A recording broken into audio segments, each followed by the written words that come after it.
Contemplate the workings of the inner being. Your eyes are wide open, but are you really seeing? What up? Yes, yes, y'all, you don't stop. To the beat, rock on, you don't stop.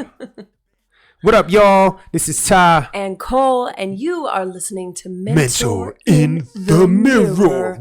And today we're going to talk about smoking cigarettes. Smoking.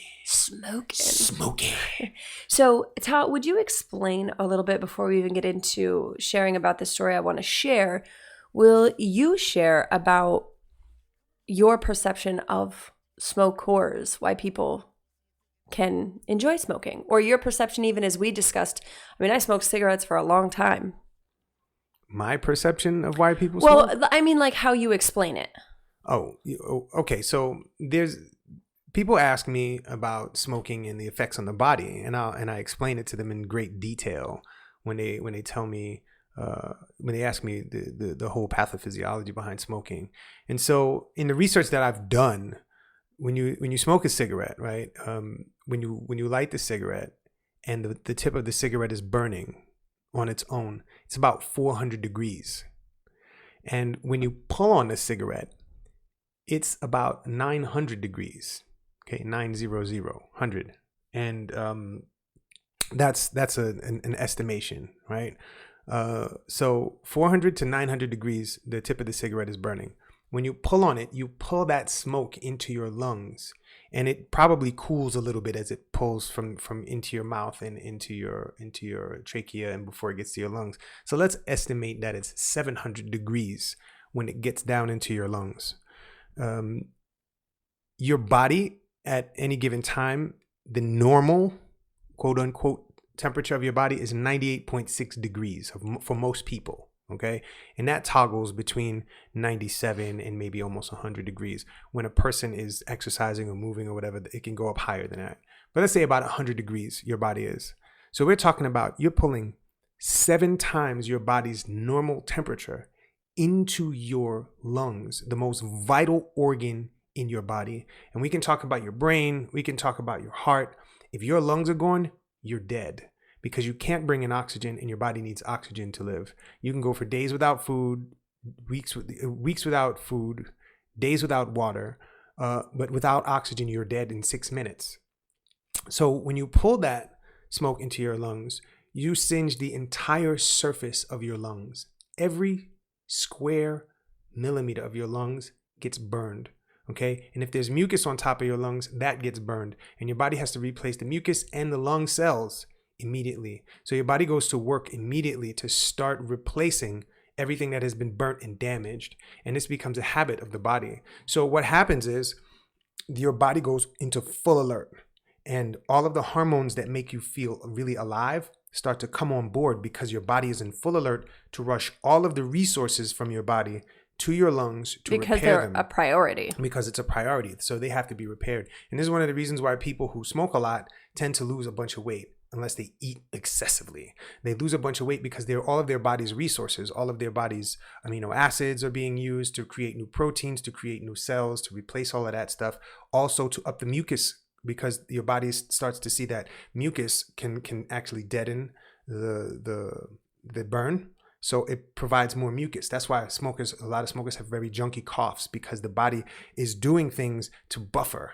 So all of these things start happening, and the body feels really alive. And this is why one of the reasons why people wake up when they smoke is because not just because the nicotine is a stimulant, but because you're dying. You are actually dying when you smoke. Every time you smoke, you are dying. So your body is actually healing itself immediately. It has to, or you're going to die.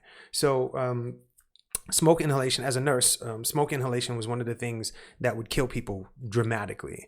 Not just because of the burning, but also the carbon monoxide. There's a ton of things that are going on when you smoke cigarettes. So your body feels really alive, and people often mistake it as a nicotine high and that type of stuff. But it's also, you're dying. So your body is in a fight to stay alive every time you smoke. So it will wake you up.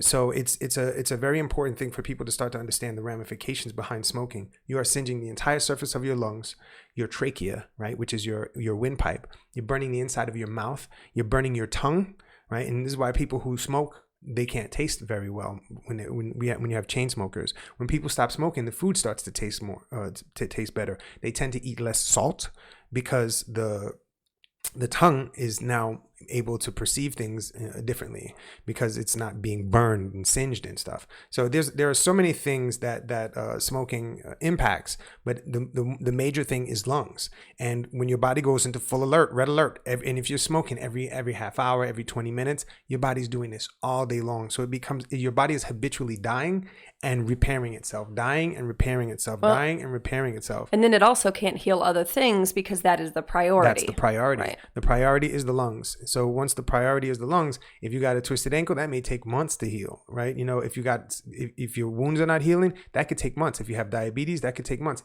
Everything else is not a priority. Your lungs are the priority. And I don't give a shit what any physician tells you. I don't give a shit what any scientist tells you. Your lungs are your body's main priority. Your brain and your heart come after that. Kidneys and liver and all that stuff come after that. But your lungs are the main priority. And if your lungs are gone, your body is dead. So shifting the realization of smoking and understanding the ramifications behind that is important. And from a person who used to socially smoke, I love cigarettes. I get the feeling. I know it. I know it. And so it took a while for me to sit down and really think about what was going on and to do my research on smoking. And that's one of the reasons why I don't smoke, is because I know the detriment of what it is and how important my lungs are. Yeah, and it's so interesting because even in knowing all of those things, it does not change in the slightest. I love smoking cigarettes. Love it. The thing is, and I don't smoke now, right? Or it's like I haven't. And the last time I had a cigarette was in Prague last summer. What was it? June, the end of June, beginning of July. Mm-hmm. Yeah, first week of July. So the thing is, what a lot of people tend to do is there's judgment around smoking, mm-hmm. And so we shame, as society, we shame smokers. The thing is, when you really look at, instead of something being all or nothing, or if it's not shamed, I didn't stop smoking because I thought it was quote unquote bad. I had goals and things that I wanted to experience more of in my life that smoking took me out of alignment of. And so when I started to sit down and look at my life from the perspective of, does this choice, it doesn't matter what it is, put me in alignment or out of alignment with where I want to be, what I want to do, what I'm looking to experience. So for me, instead of focusing on, I need to stop smoking, I was focused on, what do I want? And that started to crowd out smoking as a priority, because for a long time, smoking was a priority. And this past Friday, we went to go get pizza, gluten-free vegan pizza. Gluten-free. We've been on that gluten-free shit. On that gluten-free a week, which we'll update that as well. This is our first time intentionally being gluten-free. Anywho, and so on Friday, a guy came up to our table in the restaurant and he asked if he could buy a cigarette off of us. And none of us had a cigarette, obviously. And as he walked away, I just had this deep desire to give him the $10 that were in my pocket to go buy a pack. And societally, right, most people will judge and say, well, I'm not giving someone that's panhandling or begging a cigarette or alcohol because they need to spend their money on shelter or food or something else, right? We are judging someone else's needs. And as you said, we can go days without water. We can go weeks without food. And so for some people, food is not the priority in this moment. It could be a cigarette. And so I got up, went to where he was standing in the pizza shop, and he was seeing if he could get, if there was any extra food in the kitchen, And I just, started talking to him, and I was like, hey, here's $10. Go buy yourself a pack. And he looks at me and he goes, I know. And he drops his head. I know I need to quit. And I shouldn't be smoking. And I could see the shame, like whether it's him telling it to himself or all the people that have said it to him or whatever. And I go, hey, and he kind of looks up at me. I said, I smoked for 16 years. And I've got to tell you that sometimes the greatest act of self-care I did for myself was give myself permission to have a cigarette, because in that moment, that's what I really needed. And by focusing on creating a life that doesn't need smoking, where you're not escaping all that stress and you can develop new coping mechanisms, that's where freedom lies. And I told you I was crying about this on Saturday, the realization and the huge gift this interaction was with this guy. As I, just kind of talked to him for a minute and said, look, if what you need right now is cigarettes, get your cigarette. You've been through enough already to feel guilt and shame and all this, like, get what you need, And he just he was a little taken aback by my response. And then he just said, wow, thank you so much. And I said, do you hug? And he's like, yeah. I was like, would you like a hug? He's like, I'd love a hug. And so I gave him a hug. And so many things resolved in me, past judgments of myself, the times that honestly smoking did save me in certain circumstances where I was barely hanging on to life anyway. And sure, I was also perpetually speeding up my death. At the same time, I didn't care about that because I didn't want to be alive, And so in having this conversation with him, I also found deep forgiveness. I didn't realize that maybe there were still some unresolved parts of myself, and seeing how maybe I didn't understand where he is specifically, but the place that he was, I know very well. And I remember it when I saw it in him, because now I've come so far from that place. Sometimes I forget, and it was a huge gift to have a mirror in front of me. And, maybe that gave him something to take away. Maybe it didn't, but that's not my responsibility. Nope. And I realized, in the past, when I would give panhandlers or people that are begging for money, there was still some part of significance of I'm doing what we should be doing, right? There was still some a little bit of an ego to it, not in a whatever. I don't need to go into that right now, but I realized that interaction in giving him $10, the layers and the things that have been coming from that interaction over the last couple days have changed me, because and that cost me $10. And I look at not only what it costs to work with us, but what we've spent to work with other people. And this was no less transformative than anything else we have ever paid tens of thousands of dollars for. And it cost $10.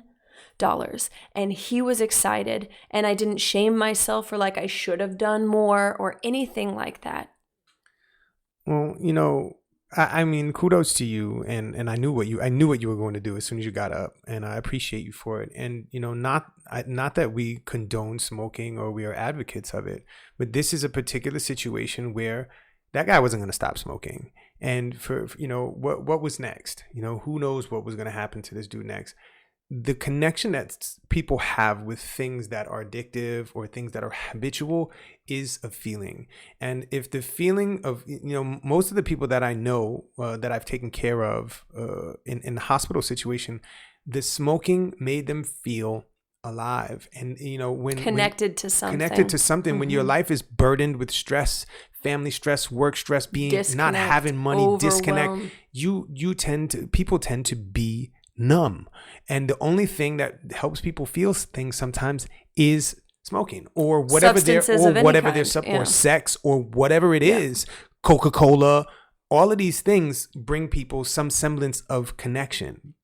We can connect to substances. We can connect to habits. We can connect to cigarettes. We can connect to people. We can connect to cars. We can connect to adrenaline rush. We can connect to a lot of different shit. And when you understand that, you can actually have some consideration and compassion for another human being.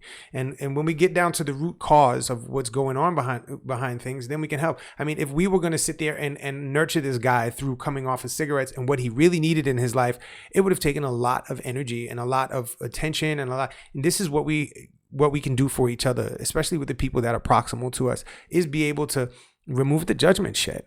Most of the people that I used to work with that would smoke would go outside and smoke by themselves.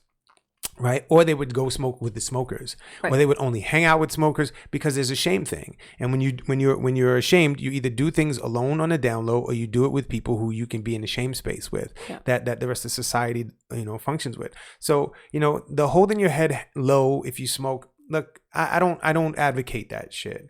You know, if you smoke, you smoke. Why do you smoke? What are you smoking for? Do you love smoking? You know, I've had this with clients in the past. You know, it's like, oh, I know I should stop. You know, do you like to smoke? Do you love it? Have you ever had a conversation with cigarettes? Well, a lot of times people can't even admit that they do love it. And that was part of where my freedom came from. Just like with people that I love that I can't hang out with because there are things that take me out of alignment. Man. That was freedom for me to finally say, you know, I do love smoking. And I'm not saying I wouldn't smoke again. It is not a part of my lifestyle because I have a lifestyle I'm looking to fortify that takes me out of alignment in. Man, this girl I used to fool around with, well, it was more than fool around. It was a very dramatic sexual brown situation. Chicken, brown cow. Brown chicken, the brown chicken, brown cow is back, It's ladies back, and gentlemen. ladies, gentlemen. So, you know, and we would hang out and we would smoke Newports of all cigarettes, right? The fucking worst. And she would look at me and man, I really loved to have a cigarette once in a while. And she would look at me and she would say, man, you look like you were built for smoking the way you smoked that cigarette. And if it just like, I was into the, like each pull, each drag, it was just this thing until I really sat with myself and I was like, this is killing me. Right. And so I always weigh, you know, these things for myself. But I mean, when things really feel awesome, they really feel awesome. They're good for you or they're bad for you. It doesn't make a difference. That's relative. Why are you smoking? What is it doing for you? If you didn't hear the beginning of this, go back and listen to my description of smoking, because we are not advocates of smoking because it's terrible for your health. Well, I'll speak for me. It's terrible for your health. Yes. And if you're listening right now and you still find yourself smoking, how you can really look to shift out of it. If it's something you do desire to move away from because you know the ramifications of it, I really invite you to sit down and start creating a list of what brings you to smoke, what is it that triggers it, and start to explore other modalities or mechanisms. Or sometimes it's because you need to breathe because you're not freaking breathing. So you finally go outside to take a break and get some fresh air, because at a lot of jobs, you can go have a smoke break. You can't have a go get fresh air break, you know? And so that was a lot of it for me as well. So sit down. What does smoking do for you? How can you find another outlet for what you're looking to connect to, or finding something else to connect to? And that's really, the more you sit down and do that with life and remove the judgment part, you know, acknowledge the judgment, see it, and then say, all right, what do I choose to do about this? And this includes vaping too. I got to tell you, the people that vape way more than smoking ever was, and it's going even more into your body than even smoking did. So there's no way that you'll ever be able to convince me that vaping is better than smoking. Neither I. Yeah, it's just that's not going to fly either. If you're really going to be about it, if you're really going to be about taking care of your body, that includes vaping too, and figuring out whatever mechanisms, needs you are fulfilling. And one of the easiest ways to do that is to create a life that crowds out dysfunctional behaviors that don't put you in alignment to where you want to be financially, what you're spending on it, whatever. So, you know, that's my invitation. Step in front of the mirror. And if you love smoking, admit it to yourself. And what are you going to do about it? There's also a lot of people and places, environments, foods that I love that I'm not going to put in my body anymore, you know, or have not for a long time. And this is, for me, this is another thing for it too. So get in front of that mirror. What's really connecting you to this? What do you really want in your life? Get that create and eradicate list that we talk about and that we always cover at our live events. You can always attend a live event. Even if you come with the intention, I want to know how to create a life that crowds out smoking versus I'm coming to quit. All right, quitting means that it's you and willpower, and no person on this planet can live solely on willpower. Except for me. No, I'm kidding. And really, seriously, know that we do not judge at all. Smokers, non-smokers, vapors, non-vapors, people doing lines of coke in the bathroom, heroin, whatever. We do not judge people. We are here with you, for you, because, you know, this stuff transcends any kind of financial echelon. We work with people who are making millions of dollars that smoke, millions of dollars that do coke, millions of dollars that do heroin and pills and all this other stuff, and people with no money who do all of the same things. Human beings are human beings, and how much money you make means nothing. One person, being sad and another person being sad means nothing when it comes to money. So please understand that we love all people, and we are here for you without judgment, sans judgment. We have been through the ringer. We've been through it. We've smoked cigarettes. We've done all kinds of crazy shit. And, let's talk about it. Come to one of our groups and let's sit down and let's get to what, the naked truth is about you and how you move forward in your life. So as always, if you haven't, share this with a friend. Maybe you've got a friend that smokes, a friend that is wanting to quote unquote quit. What if you didn't have to quit? What if you were just creating a life that was full of vitality and endurance and excitement and life? What if your life was just different? Not better, not worse. Yep. Just different. And your smoking situation can be different. It doesn't have to be about quitting. It doesn't have to be about something being horrible or shameful. It's just different. So what does your different look like? Rate, review, subscribe. We love you so much. My name is Cole. My name is Ta. Be free.